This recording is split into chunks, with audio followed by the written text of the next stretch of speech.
Isang malaking scam ang link na ito.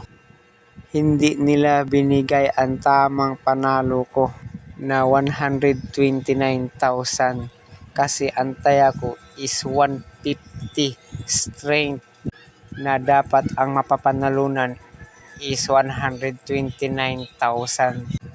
Kasi dito ang piso is 860. 860 times 150 is 129,000. Ayan oh, 150 yung taya ko. Yung panalo ko lang is 50,000. Ang problema doon, hindi ko pera yung pinantaya. Napag-utusan lang ako ng isa sa kasamahan namin.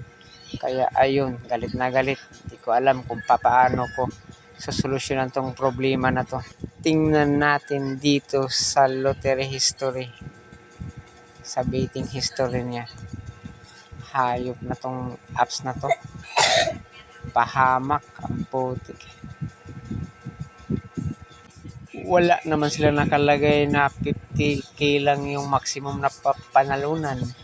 Ang nakalagay doon is 129,000 na panalo ko dapat.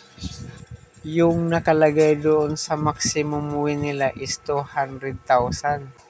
Tingnan natin yung 2 PM result. Yan. Ayan oh, kitang-kita 129,000 pero ang pumasok na panalo ko is 50k lang. Nakausap ko na yung mga agent tungkol dito. Kaya lang ang sabi nila ang maximum win lang daw is 50k kasi franchise lang daw sila. Wala naman sila nailagay dyan na 50k maximum bonus. Paano ko kaya masolusyonan to? Ang hirap. Kahit anong gawin kong paliwanag dun sa tao na tumaya sa akin, hindi nakikinig kasi kami daw ang nag-usap. Ginawa ko ang video na to para aware dun sa mga tumataya sa online lottery. Katulad ng mga apps na ito. Buisit na scam.